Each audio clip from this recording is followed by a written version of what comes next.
The first Friday of each month, the Bureau of Labor Statistics releases what's called the Jobs Report.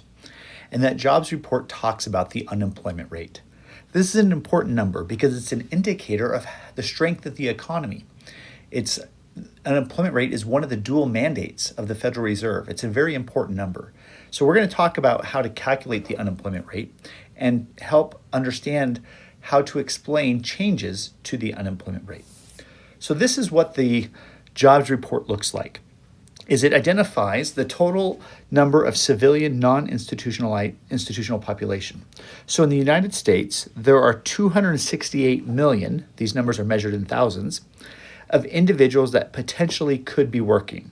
But not everybody is working. One of the questions they ask is, are you actively looking for a job or are you employed? That's where we get calculated the civilian workforce or the civilian labor force. These are individuals that are in the labor market or seeking to find jobs. If as a college student you don't have a job, nor are you looking for a job, you would not be in the labor force number. And among those in the labor force, we calculate two different numbers. One is the number employed and the number unemployed. And so from this, we can calculate the unemployment rate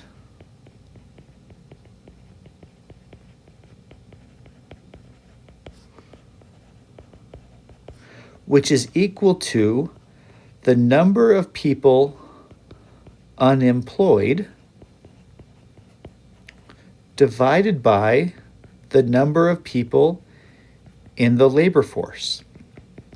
So if you are unemployed and not looking for a job, you are not included in this number. And so this is only those that are, so when we think of number unemployed, those are people who are actively looking for a job. And so when we divide those two numbers, so if you divide 7,097 by 168, that's how they calculate the 4.2% unemployment rate. So if we look at the unemployment rate over the past 10 years, what you see is it hovers below 5%, and usually it hovers right around this mark here, which has been around 4%. But there's this big spike that happened. Do that in red, big spike that happened in early 2000. So the question is, what caused that spike? So again, if we go back to the unemployment rate is equal to the number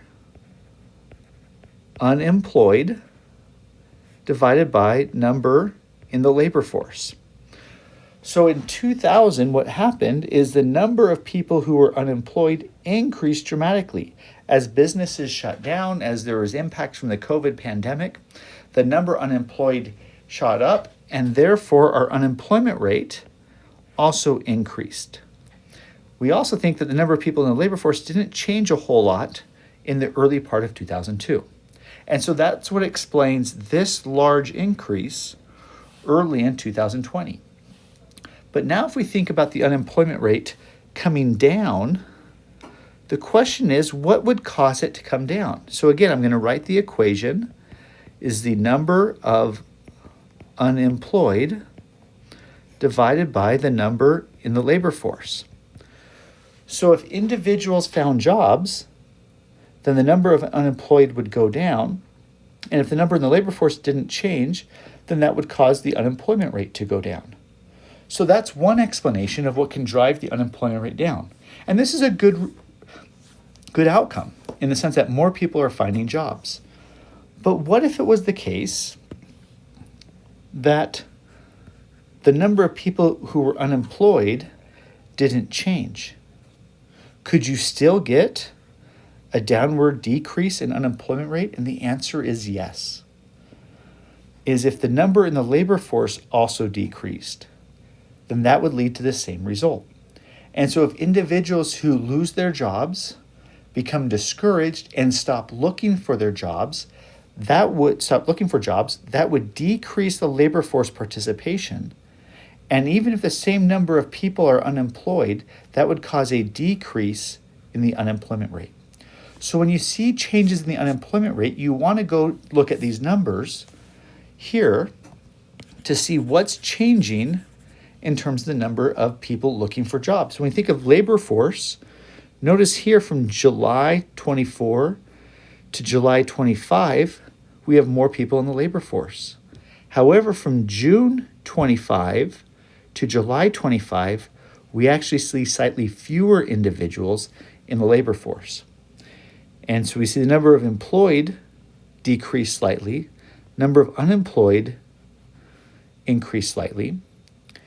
And so this then leads to these changes. And so we want to be clear when we see changes in the unemployment rate to think about, are these changes being driven by a decrease in the number who are unemployed, which is a good outcome, or might it be driven by decreases in the labor force participation, which you might think is as a bad outcome?